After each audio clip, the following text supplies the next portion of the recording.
Hi, I'm Zibby Owens, and you're listening to the award-winning podcast, Moms Don't Have Time to Read Books. If you like this podcast, you will love my new anthology called Moms Don't Have Time to Have Kids. Check it out, and you'll hear from 49 authors about all sorts of things moms don't have time to do. All the authors have been on this podcast. Also, check out my TikTok, @with Zibby and Tracy, my other podcast, Sex Talk with Zibby and Tracy. Check out Moms Don't Have Time to Write on Medium. And of course, my new publishing company called Zibby Books. And now back to our daily author interview site and a quick hello from some of my kids. Hi. Hi. Hello. Enjoy the show. Riley Sager is the author of Survive the Night, a novel. Riley is the pseudonym of a former journalist, editor, and graphic designer. Now a full-time writer, Riley is the author of Final Girls, an international bestseller that has been published in 25 languages, and the instant New York Times bestsellers The Last Time I Lied, Lock Every Door, and Home Before Dark. His latest book, Survive the Night, is from Dutton Books. A native of Pennsylvania, he now lives in Princeton, New Jersey. Welcome, Riley. Thank you so much for coming on Moms Don't Have Time to Read Books to discuss Survive the Night and all of your amazing works. Oh, thank you for having me. I'm thrilled to be here. Oh, my pleasure. I'm like a little worried, this mind of yours going in these very dark places, you know. I scare my parents. What are you thinking? I got my dad, after reading Final Girls, just pulled me aside and said, "Where did you come up with that?" And I'm like, "I don't know, but I'm your child, so clearly you guys had something to do with it." So, like, when you come up with these ideas, it's almost like, it's as if you go through this exercise of assuming the worst, right? It's like the opposite of, right? Because the reader goes in and trusts characters, right? You go in and you're like, oh, this guy's so nice, or this woman, or whatever. And then, like, by the end, you're completely betrayed. Your expectations are, like, not at all met, right? Which is what makes it so exciting and fun and, like, you know, because you just don't know. So just tell me about how you, like, flip the characters sort of on their heads, or how, like, this introduction of things that are unexpected and how you manage to do that so well. Well, it's always fun to think what are readers expecting in this moment, and then to always trying to find the way to completely reverse those expectations. Well, at the same time, I think at this point, I've gotten a bit of a reputation for people knowing, like, things aren't what they seem on the surface. So now the challenge is to do it in a way that still surprises them, even though they kind of know it's coming. And so that's where I find, like, now it's like, oh gosh, am I doing this? Is this good enough? Is this twisty enough? Is this surprising enough? And so what really helps is my first beta reader is a dear friend of mine. We've known each other since high school, and she'll read the book usually in one sitting, and she will text me her real-time thoughts, like, as she's going through the book. And so it's a great gauge to see, like, okay, she's thinking this right now and she's dead wrong. And so I think I'm on the right track. And so that's always, like, a very nerve-wracking day when I know she's reading the manuscript and then texting me her things, like, and I'm waiting for the day where she'll just be like, yeah, I saw it coming. And then I'll just have to rewrite everything. Oh my gosh, that's really funny. But maybe you should try a new experiment, because part of even packaging your books with your name and the sort of thriller-y packaging, you know, in the back of your head that something's not what it seems. But what if you tried it as, like, a not that you need help, obviously, you're, like, massively successful. I'm just saying this would be, like, a funny exercise if it's packaged as, like, a rom-com, or packaged as something, and then you get, like, completely knocked off your feet. I wonder if, like, the marketing is throwing it off a little bit. You know what I mean? Yeah, that would. I could just imagine, like, this, cutesy, wonderful rom-com, right? Reedy, and then all of a sudden, like, 2/3 of the way, and it's just mass murder. I think Goodreads would not be kind to me there. You have, like, all these, like, people reading on the beach, like, sitting straight up and being like, what? What just happened here? I can't believe it. Well, I would really, like, get them off the scent of a twist, I guess. But anyway. How did you, for this book in particular, what made you place it, like, on this started in a college campus, and the characters that were involved in this, and the drive, and the, picking, the thing, what did you call it? It was like teeth on the wall where somebody pulls down the name for a ride share, which I loved that imagery. That was awesome. How did you decide to base it there? Why this like formulation? How did you come to it? Well, with Survive the Night, it was a complete knee-jerk reaction to my previous book, Home Before Dark, which was this, like, it was two books in one, told by a father and a daughter 25 years apart, and it just was so complex, and I just wanted simplicity. And so the idea that popped into my head was, and I still to this day don't know what prompted it, but it was film noir Little Red Riding Hood. And I thought, oh, that sounds like something, but I don't know what I'm going to do with it. And then I liked the idea of just most of the book being two characters in a car and playing, suspicious mind games with each other. And, the really quick pitch I gave to my editor was a girl, a killer, a car. And I just really liked the simplicity of the idea. But the hard part is, how do you form a whole novel out of this? And I knew instantly that I could not set it in the present day because cell phones, the book would be 5 pages long.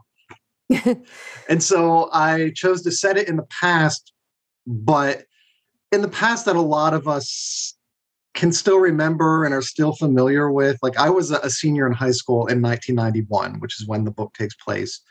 And I remember. I'm trying to even do the math to remember how old I was in 1991. I think I was a freshman in high school in 1991 because I graduated in 94. So do with that what you will. Maybe I'm wrong. And my car broke down one night and I had to walk down this country road to like the only farmhouse in sight and knock on the door at 11 p.m. And they answered and I said, "Hi, I'm a complete stranger. My car broke down. Will you let me in so I can call my parents?" And like they did, because that's what people did back then, because they were so much more trusting. And so there was just it's a bit of a nice quaintness to 1991 that before all the technology took over, made everything so much easier to get out of situations. And also being a high school senior in 1991, I remember that time period so well that I knew research was not necessary. Like, I could remember every song that was playing on the radio then, every movie that was playing, just everything. Yeah. So it made my job a lot easier. I feel like the memories I have of those years are so much clearer than like the nebulousness of like everything in my 20s and 30s. Right? It all kind of like smushes together, but like high school and college and like those moments, they're like very crystal. Yeah, I remember 1991 better than I do 2 years ago. Yeah, exactly. It's crazy. Yes. Thank you for saying that better than I was saying it. Yes. Thank you. I have the same thing. Wow. It's funny you say that if like that the novel would be like 5 pages, because what does that say about our life? Like all the intricacies of that like all the richness of experience that would come from all of those experiences would just be gone. I'm sorry, I'm not speaking coherently. I've had no sleep, but I think you know what I mean. That what does that say when there are so many shortcuts that you don't get to even live the real experience, let alone read about it? That's all. Yeah, it was and some of the responses were very surprising to readers who were not yet born in 1991 and not quite understanding, oh, why did she do this? It's like, well, ride boards were a thing on campuses back then, and people used them all the time. And it was campus sanctioned hitchhiking, basically. Yeah. Yeah. And so, of course, the main character, Charlie, when she just needs to get home, she's going to go to the ride board. And there was no thought to it about thinking all the dangers that might come about from going to that ride board. It's what she knew. You had like one of your opening, when you said how Charlie kept seeing movies in her mind and how the medicine she was taking kept the movies in her mind at bay. I kind of loved that visual and why, and that's how you describe medication working its magic in that way. Tell me a little bit more about that and the role of medication and sort of what anything can do to like calm the stories that we tell ourselves. Yeah, and that's another thing that is more of a modern day thing where there's a lot more things available to sort of tame our mental demons, and that's a good thing. It really is. But it makes for sometimes a boring narrative. And so you have to, as a storyteller, come up with ways to get around that. And so for Charlie, she's been through a lot, she's had a hard life, and her defense mechanism are these movies in her mind. And I loved that idea of just everything is so horrible that I just want to, her brain shuts down and it's on like a big screen. And because it's a movie, nothing can hurt her. And because it's her defense mechanism, she doesn't like that this medication she's been forced to take makes those movies go away, and she has to sort of face the real world. And so she decides to stop, and the movies in her mind come back at full force at probably the worst possible moment, but it makes for a very interesting story, and it made for a fun writing experience. I loved creating these situations where is this real? Is it a movie in her mind? What is going on? And she doesn't know, and the reader sometimes doesn't know. And it was a challenge to strike the right balance. I had earlier drafts where there were too many movies in her mind and they went like to crazy places, and I had to really pull it back because I knew readers would be like, okay, enough. That's funny. Yeah. I'm like, what are these orange and white pills? I don't know. I gotta get my hands on some of these orange pills or something.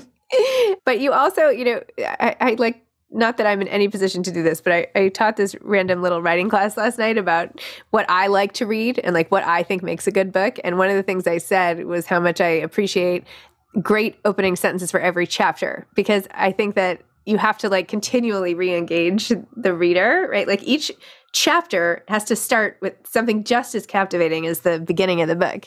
So one of your opening sentences is, Charlie learned to drive in the car her parents would later die in. And it's like, that is a great sentence opening if I've ever heard one. Thank you. Because no, you're immediately like empathetic, nostalgic. You see yourself in that. We've all learned how to drive. Like, anyway, tell me a little bit about that. And if that's a conscious decision on your part when you're writing. It is. I try to always end the chapter with a great line and then start the next chapter with a great line. And I try to make what's in between that great as well, but sometimes it's not as easy. But with Charlie, I really wanted to drive home, no pun intended, the point that, this is why she doesn't drive, and this is why she's kind of in the situation where she's in. And this is, her parents died in a car accident and she hasn't driven since. And it just speaks to her specific experience and her specific fears. And there was a lot of attempts to make her as understandable and empathetic as possible, because I also knew that a lot of decisions she makes are highly, highly questionable. And so I wanted people to be on her side and understand, okay, I don't know why she's doing this in this particular moment, but I kind of get it. I wouldn't do this, but I get why she's doing this. And so that's where, her past comes into play. And like that particular sentence you pointed out, it really was. I was pleased when I came up with that, because that is like, oh, this is an attention getter of a sentence right here. Yeah. It explains a lot about the character. Okay. Check plus on the sentence. Thank you. So when did you know you wanted to be a writer? Oh gosh, probably, that is such a good question. I always loved reading. Reading was big in my household. My mom still to this day, like just always has a book at the ready. Like just, there would be her easy chair and the TV, and there'd be a book, usually Mary Higgins Clark or some romance novel, like right there. And so reading was just something we all did. And I remember distinctly, I think I was 10 when I read Charlie and the Chocolate Factory. And that was the first time that a book like truly took me out of the world I was in into a whole different world. It was this magical, weird thing where I just had no concept of what was going on around me. I was in the book. And I think maybe that was when I decided, gee, this might be fun to do this for a living. Not knowing then that when you're writing a book, there is no magic. It's all hard work and trial and error and revising. But at the time, it seemed like this wonderful job to have, to create stories that people would fall into and the world would fade away for a little bit. And I think that's where it started. And then just I think like most writers, you just noodle around like, bad poetry like in junior high, and then maybe some bad short stories in high school. And yeah, I just kept at it, writing different things until I got up to like, I'm going to write a book that never got published. And I'm going to write another one that never got published. And then eventually, yeah, it happened. So was it your third book?